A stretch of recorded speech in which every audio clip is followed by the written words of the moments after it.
How to respond when someone insult you. നിങ്ങൾ മറ്റുള്ളവരൊക്കെ insult ചെയ്തിട്ടുണ്ടാവൂലേ? നമ്മുടെ ഭാഗത്തുനിന്നും ചിലപ്പോഴൊക്കെ ഇൻസൾട്ട് നമ്മൾ മറ്റുള്ളവരെയും ചെയ്തിട്ടുണ്ടാവൂലേ? നമ്മള് ചില സമയത്ത് നമ്മുടെ കയ്യിൽ നിന്നൊക്കെ അങ്ങനെ വരാറുണ്ടല്ലേ? എല്ലാ മനുഷ്യരും അങ്ങനെ ചെറിയ ചെറിയ തമാശകൾ എന്നുള്ള രീതിയിൽ അത് ചെയ്തു പോകാറുണ്ട്. എന്നാൽ ചില വ്യക്തികൾ ഈ ഇന്റൻഷ്യലി ഇങ്ങനെ ഇൻസൾട്ട് ചെയ്തുകൊണ്ടേ ഇരിക്കാന്നുള്ളത് അവരുടെ ഒരു ക്യാരക്ടറാണ്. മറ്റുള്ളവരെ കുറ്റങ്ങളും കുറവുകളും നോക്കി എപ്പോഴും എപ്പോഴും അതിങ്ങനെ ചൂണ്ടിക്കാണിച്ചുകൊണ്ടേ ഇരിക്കാന്നുള്ളത് അത് നമുക്ക് എത്രത്തോളം പെയിൻഫുൾ ആന്നുള്ളത് ഓരോരുത്തർക്കും അറിയാലേ. ഇൻസൾട്ടിങ് അനുഭവിക്കാത്ത ഒരു വ്യക്തി ഉണ്ടാവില്ല ജീവിതത്തിൽ. പലപ്പോഴും പലരുടെയും സ്റ്റോറീസ് കേൾക്കുമ്പോൾ പറയാറുണ്ട്, ഒരാൾ വെയിറ്റ് ലോസ് ചെയ്തിട്ടുണ്ടെങ്കിൽ ആ വ്യക്തി പറയുന്നുണ്ടാവുക ഇൻസൾട്ട് ആണ്, എന്റെ ഒരു വെയിറ്റിനെ പറ്റി ഇൻസൾട്ട് ചെയ്തുകൊണ്ടാണ് ഞാൻ ഈ ഒരു അവസ്ഥ, അല്ലെങ്കിൽ ഞാൻ ഇങ്ങനെ ആയിട്ടുള്ളത്. ആ ഇൻസൾട്ട് ആണ് എനിക്ക് കിട്ടിയ ഏറ്റവും വലിയ പ്രചോദനം എന്ന് പറഞ്ഞു കേൾക്കാറുണ്ട്. അത് എല്ലാ സിറ്റുവേഷൻസിലും അല്ലെ. പല ആക്ടേഴ്സും പറയാറുണ്ട് ആദ്യം അഭിനയിച്ച ഫിലിമിനൊക്കെ എല്ലാവരും കൂടെ ഭയങ്കരമായിട്ട് ടാർഗറ്റ് ചെയ്ത് പറഞ്ഞത് കൊണ്ടാണ് പിന്നീട് ഞാൻ നന്നായി അഭിനയിക്കാനും അങ്ങനെയുള്ള കാര്യങ്ങളൊക്കെ നമ്മൾ കേട്ടിട്ടില്ലേ. ഇൻസൾട്ടിങ് എന്ന് പറയുന്നത് വളരെ പെയിൻഫുൾ ആണെങ്കിലും അത് ചില സമയത്ത് നമുക്ക് വാശിയും നമ്മുടെ ജീവിതം മുന്നോട്ട് കൊണ്ടുപോകാൻ തരുന്ന ഊർജ്ജമൊക്കെ തരുന്ന ഒരു കാര്യം കൂടിയാണ്. എന്നാൽ പോലും പലപ്പോഴും ഈ നമ്മുടെ കുഞ്ഞു കുഞ്ഞു റിലേഷൻഷിപ്പിന്റെ ഇടയിലൊക്കെ നമുക്ക് എപ്പോഴും എപ്പോഴും ഇൻസൾട്ടിങ് കേൾക്കാൻ സാധ്യതയുണ്ട് കേട്ടോ. ഈ ഇൻട്രോവേർട്ട് ആയിട്ടുള്ള ആൾക്കാരൊക്കെ അധികം പ്രതികരിക്കാത്ത ആൾക്കാരൊക്കെ ആണെങ്കിൽ തീർച്ചയായിട്ടും അവർ എപ്പോഴും ഫേസ് ചെയ്തുകൊണ്ടിരിക്കുന്ന ഒരു കാര്യമാണ് മറ്റുള്ളവർ നമ്മളെ ഇൻസൾട്ട് ചെയ്യാന്നുള്ളത്. പ്രത്യേകിച്ചും ഭർത്താക്കന്മാര് ഭാര്യമാരെ പല സാഹചര്യങ്ങളിലും ഇൻസൾട്ട് ചെയ്യുന്നത് ഞാൻ എന്റെ കണ്ണുകൊണ്ട് കണ്ടിട്ടുണ്ട് കേട്ടോ. അത് തിരിച്ചും സംഭവിക്കാറുണ്ട്, ഇല്ല എന്ന് പറയുന്നില്ല. അതേപോലെ ഒരുപാട് റിലേഷൻഷിപ്പിന്റെ ഇടയിൽ ഫ്രണ്ട്സുകളുടെ ഇടയിലാണെങ്കിൽ പോലും ഇങ്ങനെയുള്ള കാര്യങ്ങൾ സംഭവിക്കുന്നുണ്ട്. അപ്പൊ ഇൻസൾട്ടിങ് എല്ലാവരുടെ ലൈഫിലും എപ്പോഴും ഉണ്ടാവുന്നതാണ്. അപ്പൊ നിങ്ങൾക്ക് ഇൻസൾട്ടിങ് നിങ്ങളുടെ ലൈഫിലേക്ക് വരുമ്പോൾ നിങ്ങൾ അതിനെ എങ്ങനെയാണ് റെസ്പോണ്ട് ചെയ്യേണ്ടത്, അല്ലെങ്കിൽ ഏത് രീതിയിലാണ് റെസ്പോണ്ട് ചെയ്യേണ്ടത് എന്നാണ് ഞാൻ അതിൽ പറയാൻ പോകുന്നത്. പലരും പലപ്പോഴും ഇത് സഹിച്ചങ്ങോട്ട് പോകൂലേ. അപ്പൊ നമ്മൾ ചില സാഹചര്യങ്ങളിൽ നമ്മൾ അങ്ങനെ കാമായിട്ടൊക്കെ ഇരിക്കേണ്ടി വരും. അങ്ങനെ ഒരു 7 പോയിന്റ്സ് ആണ് ഇപ്പൊ ഞാൻ നിങ്ങളത് ഷെയർ ചെയ്യാൻ പോകുന്നത്. തീർച്ചയായിട്ടും നിങ്ങൾക്ക് നല്ല യൂസ്ഫുൾ ആവും കേട്ടോ. നിങ്ങളുടെ ലൈഫിൽ നിങ്ങൾ പലപ്പോഴും ഈ ഒരു സാഹചര്യത്തിൽ ഇരിക്കുമ്പോൾ നിങ്ങൾക്ക് ചിന്തിക്കാവുന്ന കുറച്ച് കാര്യങ്ങൾ, കുറച്ച് പോയിന്റ്സ് ആണ് ഞാൻ ഇവിടെ പറയാൻ പോകുന്നത്. അതിന് മുമ്പായിട്ട് തന്നെ നിങ്ങൾ എന്റെ വീഡിയോ തുടക്കം തന്നെ ഒന്ന് ലൈക്ക് ചെയ്ത് വെച്ചിട്ടുണ്ടെങ്കിൽ അത് എനിക്ക് വളരെ ഉപകാരമായിരിക്കും, എന്റെ ചാനൽ മുന്നോട്ട് പ്രൊമോട്ട് ചെയ്ത് പോകാൻ വേണ്ടിയിട്ട് കേട്ടോ. അതേപോലെ നിങ്ങൾക്ക് ഈ വീഡിയോ ഇഷ്ടമാവുകയാണെങ്കിൽ തീർച്ചയായിട്ടും ഒന്ന് സബ്സ്ക്രൈബ് ചെയ്യാനും മറക്കരുത് കേട്ടോ. ആദ്യത്തെ പോയിന്റ് ആയിട്ട് എനിക്ക് നിങ്ങളോട് പറയാനുള്ളത് സ്റ്റേ കാം. നിങ്ങൾക്ക് ഒരാള് ഇൻസൾട്ട് ചെയ്യാൻ നിങ്ങൾക്ക് എന്തെങ്കിലുമൊക്കെ കാര്യങ്ങൾ ഇപ്പൊ നമ്മളിങ്ങനെ ഫ്രണ്ട്സ് ആയിരിക്കും, ചിലപ്പോൾ ഒരു റിലേറ്റീവ്സിന്റെ ഇടയിൽ ഇങ്ങനെ ഗെറ്റ് ടുഗദർ ആയിട്ട് അങ്ങനെ ഏതെങ്കിലും കാരണങ്ങളൊക്കെ ഇരിക്കും. പക്ഷെ അതിന്റെ പേരിലേക്ക് ചിലപ്പോൾ നമ്മുടെ വെയിറ്റിനെ പറ്റി പറഞ്ഞിട്ടോ, അല്ലെങ്കിൽ നമുക്കൊരു ജോബ്ലെസ് ആയിട്ടുള്ള ആളാണെങ്കിൽ അതിനെ പറ്റി പറഞ്ഞിട്ടോ എന്തെങ്കിലുമൊക്കെ ആയിട്ട് വെറുതെ തമാശയാണെന്ന് പറഞ്ഞിട്ട് ഇനി നമ്മള് എന്തെങ്കിലും കൊള്ളിക്കുന്ന ഒരു കാര്യം അവർ പറയൂട്ടോ. ആ പറഞ്ഞതിന്റെ പേരിൽ നമുക്കത് ഭയങ്കര പെയിൻഫുൾ ആയോ ഇല്ലയോ എന്നില്ല. നമ്മള് എല്ലാരും കൂടെ ആരെങ്കിലും എന്തിനാടാ എന്നുള്ളത് പറയുമ്പോൾ ജസ്റ്റ് കിഡ്ഡിങ് അല്ലെ. ഇപ്പൊ പൊതുവെ പറഞ്ഞു നമ്മൾ പ്രേമലു എന്ന ഫിലിം ഒക്കെ കഴിഞ്ഞ ശേഷം പൊതുവെ കുട്ടികളുടെ വായിന്ന് വരെ കേൾക്കുന്ന ഒരു കാര്യമാണ് ഈ ഒരു കാര്യം തമാശക്ക് എന്നുള്ളത്. പക്ഷേ അത് തമാശക്കാണോ അല്ലയോ എന്നുള്ളത് അതിന്റെ പെയിൻ അനുഭവിക്കുന്ന വ്യക്തിക്ക് മാത്രമേ അത് എത്രമാത്രം പെയിൻഫുൾ ആണെന്നുള്ളത്. ചില വെയിറ്റ് ഒക്കെ ഗെയിൻ ചെയ്തതിന്റെ പേരിലൊക്കെ തടിച്ചിട്ട് അല്ലെങ്കിൽ എന്തെങ്കിലുമൊക്കെ സ്റ്റോറീസ് പറയുന്നതിന്റെ ഇടയിൽ തടിച്ചു എന്തെങ്കിലും കണ്ടിട്ട് ആ ദിവനെ പോലെ അങ്ങനെയുള്ള രീതിയിൽ എന്തെങ്കിലുമൊക്കെ ആയിട്ട് വെറുതെ ഒരു കാരണമില്ലാത്ത രീതിയിൽ നമ്മളുടെ എന്തെങ്കിലും കാര്യങ്ങൾ എടുത്തു പറഞ്ഞിട്ട് ഇൻസൾട്ട് ചെയ്യാന്നുള്ളത്, മറ്റുള്ളവരുടെ മുമ്പിൽ ഇൻസൾട്ട് ചെയ്യാന്നുള്ളത് ചില വ്യക്തികൾക്ക് വളരെ ഇൻട്രസ്റ്റിംഗ് ആയിട്ടുള്ള ഒരു കാര്യമാണ്. അപ്പം ആദ്യമായിട്ട് എനിക്ക് നിങ്ങളോട് പറഞ്ഞത് സ്റ്റേ കാം. നിങ്ങൾ ഇതുപോലത്തെ ഒരു കാര്യം കേൾക്കുകയാണെങ്കിൽ കേട്ടില്ല എന്ന് വെച്ചിരിക്കാൻ വേണ്ടിയിട്ട് ശ്രമിക്കുക കേട്ടോ. അത് പറയുന്നത് എന്താണെന്നറിയോ, പല സിറ്റുവേഷൻസിലും പല റിലേഷൻഷിപ്പിന്റെ ഇടയിലും നമുക്ക് പലതും നമ്മൾ റെസ്പോണ്ട് ചെയ്തതിനേക്കാളേറെ നമ്മൾ അതിനെ വിട്ട് കളയുന്നത് വളരെ നല്ലതാണ്. പക്ഷേ ഇതിന്റെ തോതുണ്ട് കേട്ടോ. ചില വ്യക്തികൾ റിപ്പീറ്റ് ചെയ്ത് നമ്മൾക്ക് ഇതേ കാര്യങ്ങൾ നമ്മുടെ ആ ഒരു കുറവിനെ എടുത്ത് എല്ലാ സാഹചര്യങ്ങളിലും ഉപയോഗിക്കുകയാണ് ഒരു തമാശ ആയിട്ട് എങ്കിൽ ഞാൻ ഒരിക്കലും സ്റ്റേ കാം എന്ന് പറയില്ല കേട്ടോ. അതിനുള്ള പോയിന്റ്സ് ഞാൻ മുന്നോട്ട് പറയുന്നുണ്ട്. അല്ലാതെ ചില ആൾക്കാർ ചിലപ്പോൾ എന്തെങ്കിലുമൊക്കെ പറയുന്നതിനിടയിൽ എന്തെങ്കിലുമൊക്കെ നമ്മുടെ ആ റിലേഷൻഷിപ്പിന്റെ ബന്ധത്തിന്റെ പേരിൽ അറിയാതെ വന്നു പോകാം. എല്ലാവരുടെ ഇടയിലും ഇൻസൾട്ടിങ് നടക്കുന്നുണ്ട് കേട്ടോ. ഒരു എന്തായിക്കോട്ടെ, ഒരു ഹസ്ബൻഡും വൈഫും ആണെങ്കിൽ പോലും അവരെന്തെങ്കിലും ചെയ്തുകൊണ്ടിരിക്കുന്ന സമയത്ത് ചിലപ്പോൾ വൈഫിനോട് ഒരു ഡ്രസ്സിട്ട് എടാ എനിക്കിത് കൊള്ളൂല, നീ ഇച്ചിരി തടിച്ചിന് എന്ന് ചിലപ്പോൾ പറയുണ്ടാവും. നമുക്ക് ഇൻസൾട്ട് ആയിട്ടുണ്ടാവും, നമുക്ക് പേഴ്സണൽ ഇൻസൾട്ട് ആയിട്ടുണ്ടാവും. പക്ഷെ അതൊരു റിലേഷൻഷിപ്പിന്റെ ബന്ധത്തിലായിരിക്കും ചിലപ്പോൾ അറിയാതെ വന്നു പോകുന്നത്.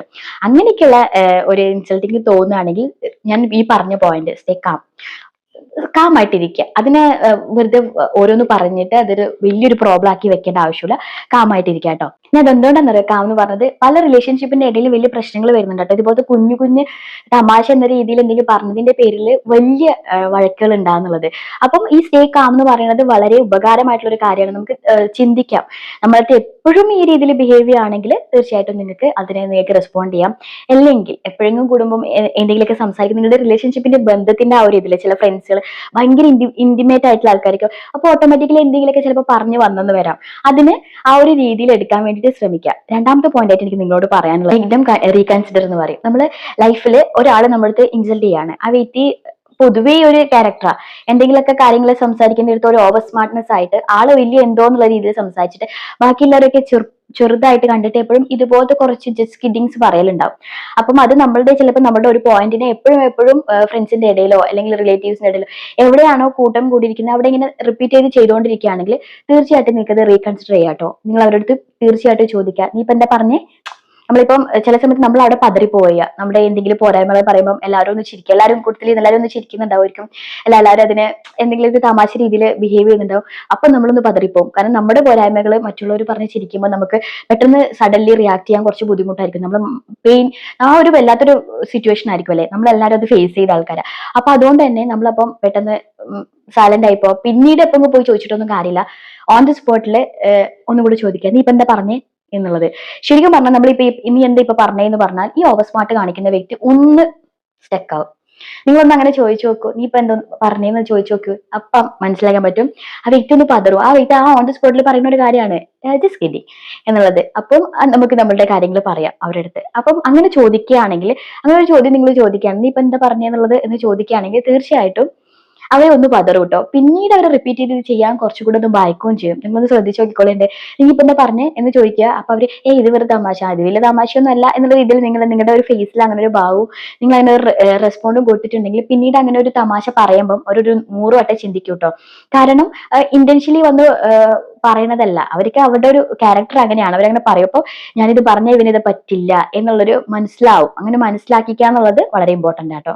പിന്നെ പൊതുവെ അത് വ്യക്തിപരമായിട്ട് എടുക്കാതിരിക്കാൻ ശ്രമിക്കുക കേട്ടോ. നിങ്ങൾ നിങ്ങളുടെ ഒരു പേഴ്സണാലിറ്റി, നിങ്ങളുടെ യുവർ സെൽഫ്, നിങ്ങളുടെ ആ ഒരു എന്താണ് നിങ്ങൾ എന്ന വ്യക്തിയുടെ ഒരു സ്ട്രോങ്നെസ് അത് നിങ്ങൾ കാണിക്കേണ്ട ഒരു സമയം കൂടി കേട്ടോ. പലരും പലതും പറയും, എല്ലാത്തിനും നമുക്ക് പോയിട്ട് റെസ്പോണ്ട് ചെയ്യുക അല്ലെങ്കിൽ എല്ലാ രീതിയിലും നിങ്ങൾ ഈ പറഞ്ഞ പോലെ നീ എന്താ പറഞ്ഞെന്നൊക്കെ ചോദിക്കുക കേട്ടോ. പക്ഷെ അതൊക്കെ ചോദിച്ചു കഴിഞ്ഞാലും ഇൻസൾട്ടിങ് ആണ്, അത് നമ്മുടെ ഉള്ളിൽ എങ്ങനെ കിടക്കും. ചില ആൾക്കാർക്ക് ആ ഇൻസൾട്ടിങ്ങില് ചെറുകൾ വെച്ച് പറക്കാൻ പറ്റും. അങ്ങനെ പറഞ്ഞിട്ടുള്ള ഒത്തിരി പേരുടെ കഥ നമ്മൾ കേട്ടിട്ടുണ്ടാവും. പക്ഷെ എല്ലാവരും അങ്ങനെയല്ല. ചില ഇൻസൾട്ടിങ് ഒക്കെ നമ്മുടെ ഉള്ളിൽ വല്ലാതെ ഇങ്ങനെ പെയിൻ ആയിട്ട് ഇങ്ങനെ കിടന്നുകൊണ്ടേയിരിക്കും. അങ്ങനെ എടുക്കാതിരിക്കുക, അത് നിങ്ങൾ മനസ്സിലാക്കേണ്ട ഒരു കാര്യം കേട്ടോ. അതാണ് ഈ ഒരു പോയിന്റ് ഇതിന്റെ കൂടെ ഞാൻ പറയുന്നത്. ഇതൊരു റെസ്പോണ്ടിങ് അല്ല, ഇതൊരു നിങ്ങൾക്ക് കാണിക്കുന്ന ഒരു റെസ്പോൺസ് ആണ്. നിങ്ങളുടെ ഉള്ളിൽ കാണിക്കേണ്ട ഒരു റെസ്പോൺസ് ആണ്. കാരണം നിങ്ങൾ പേഴ്സണൽ ഒരിക്കലും എടുക്കാൻ പാടില്ല നിങ്ങൾ ഇൻസൾട്ട് ചെയ്യുന്നത്. കാരണം ഈ ഇൻസൾട്ട് ചെയ്യുന്ന വ്യക്തി ഒരിക്കലും 100% എന്താ പറയണ്ട പൂർണ്ണമായിട്ട് എല്ലാം തികഞ്ഞ ഒരാളല്ല. ആ വ്യക്തിയിൽ ഒരുപാട് പോരായ്മകൾ ഉണ്ട്. അത് നിങ്ങൾക്കും ചൂണ്ടിക്കാണിക്കാം, നിങ്ങൾക്കും ഒരു ജസ്റ്റ് കിഡിങ് എന്നുള്ള രീതിയിൽ പറയാൻ പറ്റും. പക്ഷെ എല്ലാവരുടെ പേഴ്സണാലിറ്റി ഒരുപോലെയല്ല. മറ്റുള്ളവരെ പരിഹസിക്കുക, മറ്റുള്ളവരെ ഇൻസൾട്ട് ചെയ്യുക എന്നുള്ളതൊക്കെ എല്ലാവർക്കും യോജിക്കുന്ന ഒരു കാര്യമല്ല. ചില ക്യാരക്ടേഴ്സ് മാത്രമാണ് അത് ഭയങ്കരമായിട്ട് ഷോപ്പ് കാണിച്ചു നടക്കുന്ന ആൾക്കാർ. നമ്മുടെ എല്ലാവരുടെ കയ്യിൽ നിന്ന് ചിലപ്പോൾ പറ്റി പോവാറുണ്ട്. അത് ഞാൻ പറയുന്നില്ലേ, അത് ഓട്ടോമാറ്റിക്കലി നമ്മുടെ ആ റിലേഷൻഷിപ്പിന്റെ ബന്ധത്തിന്റെ പേരിൽ വന്നു പോകുന്ന കാര്യങ്ങളാണ്. പക്ഷെ ചില വ്യക്തികൾ ഇതിങ്ങനെ ഫോക്കസ് ചെയ്ത് നടക്കുന്ന ആൾക്കാരാണ്, മറ്റുള്ളവരുടെ കുറവുകളെ കാണിച്ചുകൊണ്ടേ ഇരിക്കുക എന്നുള്ളത്. അപ്പം അങ്ങനെയുള്ളവർ ഇത് പറയുന്ന സമയത്ത് പേഴ്സണൽ എടുക്കാതിരിക്കുക എന്നുള്ളതാണ് നമ്മളോട് കാണിക്കേണ്ട ഏറ്റവും വലിയ റെസ്പോൺസ് എന്ന് പറയുന്നത്. നീ ഇപ്പൊ തടിച്ചിട്ടാണോ ഉള്ളത്, അത് തടിച്ചിട്ടുള്ളത് നിന്റെ ഭംഗിയാണ്. ആ ഭംഗിയെ നീ കാണാൻ ശ്രമിക്കുന്നുണ്ടെങ്കിൽ പിന്നെ അത് മറ്റുള്ളവരുടെ കണ്ണിൽ ഇനിയിപ്പോ നീ മെലിഞ്ഞിരുന്നാലും ആ മെലിഞ്ഞതിനെ എന്ന് പറയാനുള്ള കാഴ്ചപ്പാടുള്ള ആൾക്കാരും ഇന്ന് ലോകത്തുണ്ട്. അതേപോലെ തന്നെ നീ ഒരു ജോബ്ലെസ് ആണെങ്കിൽ മറ്റുള്ളവർക്ക് പരിഹസിക്കാൻ പറ്റുമെങ്കിൽ ജോബ്ലെസ് എന്ന രീതിയിലാണെങ്കിലും അവൻ എന്റെ രീതിയിലാണ് മുന്നോട്ട് പോകുന്നതിന്റെ എന്തെങ്കിലും പ്ലസ് കണ്ടിട്ട് അതിനെ അപ്രീഷിയേറ്റ് ചെയ്യുന്ന ഒത്തിരി പേരുണ്ടാവും. അതേപോലെ തന്നെ ജോബ്ലെസ് ആണെന്ന് പറഞ്ഞ് പരിഹസിക്കാനും ഉണ്ടാവും. അതിന് ജോബ് ചെയ്യുന്ന ആൾക്കാരെയും നോക്കി പരിഹസിക്കുക, 24 മണിക്കൂർ പണിയെടുത്തോണ്ട ഇങ്ങനെ പറഞ്ഞ് പരിഹസിക്കുന്ന ആൾക്കാരും ഉണ്ടാവും. അപ്പൊ നമ്മൾ എല്ലാ തരത്തിലുള്ള ആൾക്കാരും ഉണ്ട്. അത് മനസ്സിലാക്കി കഴിഞ്ഞാൽ നമുക്ക് ഒരിക്കലും ഇത് പേഴ്സണലി എടുക്കാൻ തോന്നില്ല. ചിലപ്പോൾ ഓൺ ദ സ്പോട്ടിൽ നമ്മളെല്ലാവരും ഇമോഷണലി ഉള്ള ആൾക്കാരായതുകൊണ്ട് തന്നെ ഓൺ ദ സ്പോട്ടിൽ ചിലപ്പോൾ എന്തെങ്കിലും ഒരു ഫീൽ തോന്നാം. അപ്പൊ തന്നെ മനസ്സിലാക്കുക എന്റെ സെൽഫ് അല്ലെങ്കിൽ എന്റെ സ്ട്രെങ്ത് എന്ന് പറയുന്നത് അത് എന്റെ ഉള്ളിലാണ്, അത് മറ്റുള്ളവർ പറയുമ്പോൾ ഇടിഞ്ഞു പോകുന്ന ഒരു കാര്യമല്ല എന്നുള്ളത് മനസ്സിലാക്കി പേഴ്സണലി എടുക്കാതിരിക്കാൻ വേണ്ടി ശ്രമിക്കാം കേട്ടോ. ഇനി ക്വസ്റ്റ്യൻ ദെയർ ഇന്റൻഷൻസ്. നിങ്ങളുടെ ഇന്റൻഷൻ എന്താണെന്ന് നമുക്ക് ക്വസ്റ്റ്യൻ ചെയ്യാം. കാരണം ഒരു വ്യക്തിയെ എപ്പോഴും ഇങ്ങനെ ഇൻസൾട്ട് ചെയ്തുകൊണ്ടിരിക്കുകയാണ്. എന്റെ ഫാമിലി തന്നെ ഉണ്ടായിരുന്നു കേട്ടോ, ഒരു ഹസ്ബൻഡ് ആൻഡ് വൈഫ്. അവരിപ്പോ ഡിവോഴ്സ്ഡ് ഒക്കെ ആയിട്ടോ. കാരണം അവരുടെ ലൈഫിൽ ആദ്യമേ കണ്ടുവന്ന ഒരു കാര്യമാണ്, ഹസ്ബൻഡ് എപ്പോഴും വൈഫിനെ ഇങ്ങനെ ഇൻസൾട്ട് ചെയ്തുകൊണ്ടിരിക്കും. എന്തൊക്കെയൊക്കെ കാര്യങ്ങൾ പറഞ്ഞിട്ട് എല്ലാവരും കൂടി ഇരിക്കുന്ന സമയത്ത്, ഫ്രണ്ട്സ് ഇരിക്കുന്ന സമയത്താണെങ്കിലും അല്ലെങ്കിൽ കസിൻസ് ഇരിക്കുന്ന സമയത്താണെങ്കിലും ഒക്കെ ഇങ്ങനെ ഇൻസൾട്ട് ചെയ്തുകൊണ്ടിരിക്കും കേട്ടോ. ആളുടെ ഫേസിൽ അത് കാണാൻ പറ്റും കേട്ടോ, പെൺകുട്ടിയുടെ ഭയങ്കരമായിട്ട് വിഷമിക്കുന്നതും ഇറിറ്റേറ്റഡ് ആവുന്നതുമായിട്ടുള്ള കാര്യങ്ങൾ. പക്ഷേ ആ ഒരു ഇൻസൾട്ടിങ് എന്ന് പറയുന്നത് എപ്പോഴും റിപ്പീറ്റ് ചെയ്ത് ചെയ്യുന്ന സമയത്ത് അതൊരു വലിയ പെയിൻഫുൾ ആണ്. പക്ഷെ ആ സമയം തന്നെ നമ്മൾ പലപ്പോഴും അത് നമ്മുടെ റിലേഷൻഷിപ്പ് തകരരുത്, അല്ലെങ്കിൽ അതിനെ ഞാൻ എങ്ങനെയെങ്കിലും മുന്നോട്ട് കൊണ്ടുപോകണം എന്നുള്ള രീതിയിൽ നമ്മൾ പലപ്പോഴും അതിനെ വകവെക്കാതെ പോകട്ടോ. Ask them questions. നിങ്ങൾക്ക് എന്താണോ തോന്നുന്ന question, you try to insult me എന്ന് നമുക്ക് ചോദിക്കാം. നീ എന്നെ ഇൻസൾട്ട് ചെയ്യാൻ ശ്രമിക്കുകയാണോ എന്ന് തന്നെ ഡയറക്ട്ലി ചോദിക്കാൻ വേണ്ടിയിട്ട് ശ്രമിക്കാം കേട്ടോ. അങ്ങനെ ചിലപ്പം ഒരു ഈഗോ ഗ്രഡ്ജ് ഒക്കെ വെച്ചിരിക്കുന്ന ആളാണെങ്കിൽ എന്താ എന്നൊക്കെ ചിലപ്പോൾ ചോദിക്കായിരിക്കും. പക്ഷെ അതെനിക്ക് ഇൻസൾട്ട് ഒന്നും ആയിട്ടില്ല. നിങ്ങൾക്ക് ഏത് രീതിയിലും അഭിപ്രായം പറയാം കേട്ടോ. നമ്മുടെ കോൺഫിഡൻസ് അവിടെ കാണിക്കുകയാണെങ്കിൽ തീർച്ചയായിട്ടും പിന്നെ അവർക്ക് അറിയാം ഒരു രീതിയിൽ നിങ്ങൾക്ക് ഇന്റൻഷ്യലി അങ്ങനെ പറയുകയാണെങ്കിൽ ആ വ്യക്തി നിങ്ങളെ മറ്റുള്ളവരും ഇൻസൾട്ട് ആക്കണം എന്നുള്ളത് വെച്ച് തന്നെ പറയുന്നതാണെങ്കിൽ തീർച്ചയായിട്ടും നിങ്ങൾക്ക് അത് ഇൻസൾട്ട് ആവില്ല എന്ന് മനസ്സിലാവുകയാണെങ്കിൽ, നിങ്ങളുടെ കോൺഫിഡൻസ് കാണുകയാണെങ്കിൽ തീർച്ചയായിട്ടും പിന്നെ അവർ ആ ഒരു നടവും കൊണ്ട് വരില്ല കേട്ടോ. ഇനി ഇൻ കേസ് ഓട്ടോമാറ്റിക്കലി അങ്ങനെ പറഞ്ഞുകൊണ്ടിരിക്കുന്ന ചില വ്യക്തികൾ ഉണ്ട് കേട്ടോ. ഒരു ഭയങ്കര കോമഡി. ഇപ്പൊ പൊതുവെ നമ്മൾ കോമഡി ഒക്കെ കാണുന്നില്ല, അതിൽ എപ്പോഴും ഇൻസൾട്ടിങ് കുറച്ച് കൂടുതലായിരിക്കും. കോമഡി സീൻസ് ഒക്കെ എടുത്ത് നോക്കിയാൽ അറിയാം. അങ്ങനെയുള്ള ആൾക്കാരാണെങ്കിൽ അവര് ഒരു ആ സ്ഥലത്ത് എല്ലാവരും ചിരിക്കാനുള്ള ഒരു പർപ്പസ് മാത്രമേ ചിന്തിക്കുള്ളൂ. അത് ഓപ്പോസിറ്റ് നിൽക്കുന്ന വ്യക്തി ഇൻസൾട്ട് ആവുന്നുണ്ടെന്ന് ആ വ്യക്തിക്ക് അധികം ചിന്ത വരില്ല. ആൾ ഭയങ്കര ഹ്യൂമർ സെൻസ് ഉള്ള ഒരാളായിരിക്കും, ഭയങ്കരമായിട്ട് ഹ്യൂമർ പറയാൻ ആഗ്രഹിക്കുന്ന ആളായിരിക്കും. അപ്പൊ അതുകൊണ്ട് നിങ്ങളിത് ചോദിക്കുകയാണെങ്കിൽ അത് അവർക്ക് മനസ്സിലാവാൻ പറ്റും കേട്ടോ. ഞാൻ അവർക്ക് അത് ഫീൽ ചെയ്തിട്ടുണ്ട്, അല്ലെങ്കിൽ അവനത് ഫീൽ ചെയ്തിട്ടുണ്ട് എന്ന് മനസ്സിലാക്കാൻ പറ്റും. അപ്പൊ അങ്ങനെ ഒരു ക്വസ്റ്റ്യൻ ചെയ്യുന്നത് വളരെ നല്ല കാര്യമാണ്. എപ്പോഴും റിപ്പീറ്റ് ചെയ്തിട്ടുള്ള സിറ്റുവേഷൻസ് വരികയാണെങ്കിൽ നിങ്ങൾ അതിനെ ഇൻസൾട്ട് ചെയ്യാണോ എന്നുള്ളത് ചോദിക്കുന്നതുകൊണ്ട് ഒരു തെറ്റുമില്ല. അവർ പബ്ലിക് ആയിട്ടാണ് ഇൻസൾട്ട് ചെയ്തെങ്കിൽ പബ്ലിക്കായിട്ട് തന്നെ ചോദിക്കാം. അല്ല മാറി നിന്ന് ചോദിക്കണമെന്നൊന്നും ഞാൻ പറയില്ല കേട്ടോ. നിങ്ങൾ അതിനെ ഇൻസൾട്ട് ചെയ്യാണോ എന്ന് ചോദിക്കാം കേട്ടോ. ആ ഒരു അന്നേരം പബ്ലിക്കായിട്ട് കിട്ടുന്ന ഫീലിങ്സ് പബ്ലിക്കായിട്ട് തന്നെ ചോദിക്കുമ്പോഴാണ് അവർക്ക് തിരിച്ച് മനസ്സിലാവുള്ളൂ. അത് റിപ്പീറ്റ് ചെയ്ത് വരികയാണെങ്കിൽ നിങ്ങൾക്ക് അത് എപ്പോഴും നിങ്ങളുടെ ലൈഫിലേക്ക് ബാധിച്ച് വരികയാണെങ്കിൽ നിങ്ങൾക്ക് തീർച്ചയായിട്ടും അങ്ങനെ ഒരു ക്വസ്റ്റ്യൻ ചെയ്യൽ നടത്തുകൊണ്ട് ഒരു തെറ്റുമില്ല കേട്ടോ. ഇന്നത്തെ പോയിന്റ് ആയിട്ട് പറയാനുള്ളത്, കൺസിഡർ ദ റിലേഷൻഷിപ്പ്. നമ്മുടെ റിലേഷൻഷിപ്പിനെ നിങ്ങളൊന്ന് കൺസിഡർ ചെയ്യാം കേട്ടോ. നമ്മുടെ ലൈഫിൽ പലപ്പോഴും ചില സമയത്ത് നമ്മൾ ഭയങ്കര സോൾമേറ്റ് ആയ ആൾക്കാരായിരിക്കും. ചിലപ്പോൾ ഫ്രണ്ട്സ് ഒക്കെ ഭയങ്കര ഡീപ്പ് ആയിട്ടുള്ള ഫ്രണ്ട്സ് ആയിട്ടായിരിക്കുന്ന ആൾക്കാരായിരിക്കും. അപ്പൊ അവരൊക്കെ നമ്മുടെ എന്തെങ്കിലുമൊക്കെ പറയുന്ന കാര്യത്തിൽ ചില സമയത്ത് നമുക്ക് അങ്ങോട്ടും ഇങ്ങോട്ടും നമ്മുടെ എല്ലാ കാര്യങ്ങളും അറിയായിരിക്കും. അപ്പൊ അവർ എന്തെങ്കിലുമൊക്കെ വളരെ സില്ലി ആയിട്ടുള്ള രീതിയിലേക്ക് നമ്മുടെ ഒരു കാര്യം പറയുന്നുണ്ടാവുക. അത് ചിലപ്പോൾ നമ്മൾക്ക് അതൊരു നമ്മുടെ ഒരു ഭാഗത്തുള്ളൊരു എന്തെങ്കിലും വീക്ക് ആയിട്ടുള്ള കാര്യമാണെങ്കിൽ നമുക്കത് ചിലപ്പോൾ ഇൻസൾട്ട് ആയിട്ട് ഫീൽ ചെയ്യാം. ഇൻ കേസ് ഇപ്പൊ നമുക്കൊരു ആള് ജോബ് ഇല്ല, നമ്മുടെ ഒരു ഫ്രണ്ട് ജോബ് ഇല്ലെങ്കിൽ നമ്മുടെ മറ്റൊരു ഫ്രണ്ട് അല്ലെ നീ ഇവിടെ വെറുതെ ഇരിക്കല്ലേ എന്ന് നമുക്ക് പറഞ്ഞാൽ മതി, നമുക്കത് ഭയങ്കരമായിട്ട് ഇൻസൾട്ട് ഫീൽ ചെയ്യും കേട്ടോ. പിന്നെ അതിന്റെ പേരിൽ പല റിലേഷൻഷിപ്പിലും ഞാൻ കണ്ടിട്ടുണ്ട്. അത് ഒരിക്കലും ആ വ്യക്തി ചിന്തിച്ചിട്ടേ അല്ല പറയണേന്ന് നമുക്കറിയാം. നമ്മൾ അങ്ങോട്ടും ഇങ്ങോട്ടുള്ള ആ ഒരു റിലേഷൻഷിപ്പിന്റെ ബോണ്ട് എത്രത്തോളാണെന്ന് നമുക്കറിയാം. അപ്പൊ ആ വ്യക്തി ഒരിക്കലും നമുക്ക് എതിരെ അങ്ങനെ പറയില്ല എന്ന് പറയാം. അപ്പൊ നമുക്ക് ചില സമയത്ത് നമ്മുടെ ഉള്ളിൽ ആ ഒരു പെയിൻ, അല്ലെങ്കിൽ നമുക്ക് ആ ഒരു കുറവ് എന്ന് പറയുന്നത് നമ്മുടെ ഉള്ളിൽ ഭയങ്കര ഡീപ്പായിരിക്കും. നമ്മുടെ ഉള്ളിലെ പ്രയാസം നമുക്ക് എത്രമാത്രം ഡീപ്പാണെന്നുള്ളത് നമുക്ക് പുറമെയുള്ള ആൾക്കാർക്ക് നമുക്ക് ഒരിക്കലും കാണിച്ചു കൊടുക്കാൻ പറ്റില്ല. പലപ്പോഴും നമ്മൾ കാണിച്ചു കൊടുക്കുകയില്ല. എനിക്ക് ഇൻസൾട്ട് ആവുന്നുണ്ട് എന്നെങ്കിൽ പറഞ്ഞാൽ പോലും നമുക്ക് അത് എത്രത്തോളം പെയിൻഫുൾ ആണെന്നുള്ളത് ചിലപ്പോൾ അവർക്ക് അറിയില്ല. അപ്പൊ അവരിങ്ങനെ നോർമലി സംസാരിക്കുന്നത്, നീ ഇപ്പൊ ജോലിയൊന്നും ഇല്ലാതിരിക്കില്ല, നീ പോയി എന്ന് പറയുമ്പോൾ ചിലപ്പോൾ നമുക്ക് അവരതൊരു കോമൺ ആയിട്ട് നോർമൽ ആയിട്ട് പറയുന്ന ഒരു കാര്യമായിരിക്കും. ഇൻ കേസ് എനിക്ക് തന്നെ ഫീൽ ചെയ്തിട്ടുണ്ട് കേട്ടോ. ഞാൻ ഇപ്പൊ കുറച്ച് തടിച്ച് പ്രഗ്നൻസി ഒക്കെ കഴിഞ്ഞ് തടിച്ച് കഴിയുന്ന സമയത്ത് എപ്പോഴും എനിക്ക് കേൾക്കുന്ന ഒരു ചോദ്യമാണ് എല്ലാവരുടെ ഭാഗത്തുനിന്നും, നല്ല തടിയാണല്ലോ, തടിച്ചല്ലോ എന്നുള്ളത്. ഇത് കേൾക്കുന്നത് എനിക്ക് ഭയങ്കര ഇറിറ്റേഷൻ ആയിട്ടുള്ള ഒരു കാര്യമാണ് പലപ്പോഴും കേട്ടോ. പലപ്പോഴും അതങ്ങനെ തോന്നാറുണ്ട്. പിന്നെ അത് വിടും. ഇപ്പം എന്റെ കാര്യം എന്റെ അല്ലേ, മറ്റുള്ളവർ പറയുന്നുണ്ട് പറയട്ടെ എന്നുള്ള ചിന്ത ഉണ്ടെങ്കിൽ പോലും അതൊരു ഇൻസൾട്ടിങ് തന്നെയാണ്, അല്ലെങ്കിൽ അത് നമുക്ക് പെയിൻഫുൾ ആയിട്ടുള്ള ഒരു കാര്യം തന്നെയാണ്. അപ്പൊ അതിന്റെ ഇടയ്ക്ക് ഒരു പ്രാവശ്യം എന്റെ ഹസ്ബൻഡിന്റെ എന്തോ ഫോട്ടോ എന്തോ കണ്ടപ്പോ പറഞ്ഞു, തടിച്ചല്ലേ നീ എന്ന് പറഞ്ഞു. കുറച്ചും കൂടി തടിച്ചല്ലേ എന്ന് പറഞ്ഞ സമയത്ത് അതെന്നെ ഭയങ്കരമായിട്ട് ഇൻസൾട്ട് ചെയ്തു കേട്ടോ. ഭയങ്കര വിഷമായി എനിക്ക്. അത് നോർമലി കാഷ്വലി പറഞ്ഞൊരു കാര്യമാണ്. ഇൻസൾട്ട് ചെയ്യാൻ ഒന്നും സംസാരിച്ചതല്ല. പക്ഷെ എനിക്കത് അത്രയും ഉള്ളിൽ പെയിൻഫുൾ ആയിട്ടുള്ള ഒരു കാര്യമാണ്. ഒരാൾ അത് പറയുന്നതൊക്കെ തന്നെ എനിക്ക് ഭയങ്കര ഒരു വിഷമമുള്ള ഒരു കാര്യമാണ്. അപ്പൊ അതുകൊണ്ട് എനിക്കത് ഇൻസൾട്ട് ആയി. അപ്പൊ തന്നെ ഞാൻ കമ്മ്യൂണിക്കേറ്റ് ചെയ്തു. അത് നോർമൽ അയ്യോ ഭയങ്കര വിഷമായി, ഞാൻ അത് സങ്കടമായി എന്ന് പറഞ്ഞപ്പോ. അപ്പൊ നോർമലി നമുക്ക് അത്രേ ഉണ്ടാവുള്ളൂ. നമ്മളുടെ എന്തെങ്കിലും ഇതേപോലെ കാഷ്വലി പറഞ്ഞിട്ട് പോകുന്ന കാര്യം നമുക്ക് ചിലപ്പോൾ ഇൻസൾട്ട് ആകുമ്പോൾ അത് നമ്മൾ കമ്മ്യൂണിക്കേറ്റ് ചെയ്താൽ അത് തീരാവുന്ന ചെറിയ കാര്യമായിരിക്കും. ഒരു പക്ഷേ അത് പിന്നീട് നമ്മളിങ്ങനെ വളർത്തി ഓരോ പ്രാവശ്യവും എന്തെങ്കിലുമൊക്കെ അതിനെ തൊട്ട് പറയുന്ന സമയത്തൊക്കെ ഇൻസൾട്ടിങ് വിചാരിച്ചിട്ട് അതൊരു വലിയ പ്രോബ്ലം ആയിട്ട് വരും. അപ്പം അങ്ങനെ നമ്മുടെ റിലേഷൻഷിപ്പിനെ പരിഗണിച്ചുകൊണ്ട് നമ്മൾ ഇതിനെ മനസ്സിലാക്കണം കേട്ടോ. ചില ഇൻസൾട്ടിങ് ഒക്കെ പല ബന്ധങ്ങളും തകർക്കുന്നുണ്ട്. അതുകൊണ്ടാട്ടോ ഇത് പറയുന്നത്. അപ്പൊ ചിലപ്പോൾ ഒരു കാഷ്വലി പറയുന്ന കാര്യമായിരിക്കും. അങ്ങനെ ഒരു മാനസികാവസ്ഥയിൽ ചിന്തിക്കാൻ കൂടി നമ്മൾ ശ്രമിക്കണം കേട്ടോ. നമ്മൾ ഒരാളെ ഇൻസൾട്ട് ചെയ്യുന്ന സമയത്ത് നമ്മൾ ഏത് രീതിയിലാണ് റെസ്പോണ്ട് ചെയ്യേണ്ടതെന്നും നമ്മുടെ മനസ്സ് ഏത് രീതിയിലാണ് അത് റെസ്പോണ്ട് ചെയ്യേണ്ടതെന്നും നമ്മൾ അത് എങ്ങനെയാണ് എടുക്കേണ്ടതെന്നും നമ്മൾ എങ്ങനെയൊക്കെയാണ് ചിന്തിക്കേണ്ടതൊക്കെ ഞാൻ ഈ ഒരു പോയിന്റ്സ് ആയിട്ട് നിങ്ങൾക്ക് പറഞ്ഞിട്ടുണ്ടല്ലേ. അപ്പൊ ലാസ്റ്റ് ആയിട്ട് എനിക്ക് നിങ്ങളോട് പറയാനുള്ള പോയിന്റ് എന്ന് പറയുന്നത് സെറ്റ് ബൗണ്ടറീസ് എന്നുള്ളത്. നമ്മുടെ ലൈഫിൽ പലർക്കും പലതും വന്നു കയറി പറയാം എന്നുള്ള രീതിയിലുള്ള ഒരു ലൈഫ് നമ്മൾ ജീവിക്കാതിരിക്കാൻ വേണ്ടി ശ്രമിക്കുക. നമ്മൾ എന്ന് പറയുന്ന വ്യക്തിക്ക് നമുക്ക് ഒരുപാട് ഫ്രണ്ട്സ് ഉണ്ടാവണം, നമുക്ക് ഒരുപാട് റിലേറ്റീവ്സ് ആയിട്ട് എല്ലാവരുടെ കണക്ഷൻ ഉണ്ടാവണം, എല്ലാം ഉണ്ടാവണം. ഒരു പറ്റി നമ്മൾ ഇൻട്രോവേർട്ടോ എക്സോട്ടോ എങ്ങനെയൊക്കെ രീതിയിലുള്ള ആൾക്കാരായിക്കോട്ടെ. പക്ഷേ നമ്മൾ മറ്റുള്ളവർ പറയുന്ന ചില പോയിന്റ്സ് ഒക്കെ നമുക്ക് ചിലപ്പോൾ ഇൻസൾട്ട് ആയിട്ട് ഫീൽ ചെയ്യാം.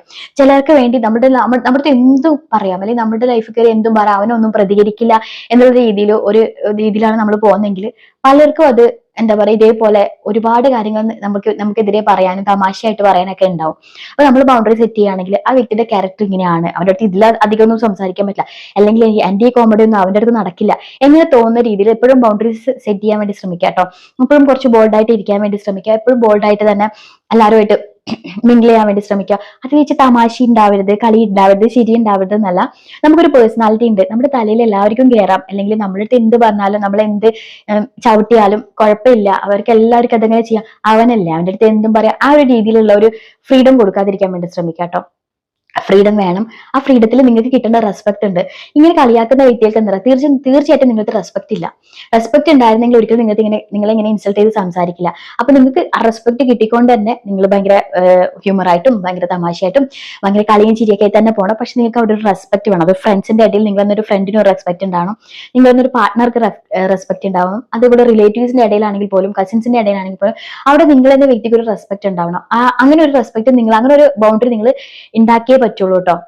എല്ലാത്തിനും താണു കൊടുക്കുന്ന ഒരു വ്യക്തി ആവരുത്. ഈ പറഞ്ഞ രീതിയിലൊക്കെ നിങ്ങൾക്ക് ഇൻസൾട്ടിങ് വരുന്ന സമയത്ത് നിങ്ങൾക്ക് ചെയ്തു നോക്കാവുന്ന കാര്യം കേട്ടോ. അപ്പൊ തീർച്ചയായിട്ടും ഞാൻ എന്റെ ലൈഫിൽ ഞാൻ ഫോളോ ചെയ്തിട്ടുള്ള ഒരു കാര്യമാണ് നിങ്ങളുടെ ഇപ്പൊ ഷെയർ ചെയ്തിട്ടുള്ളത്.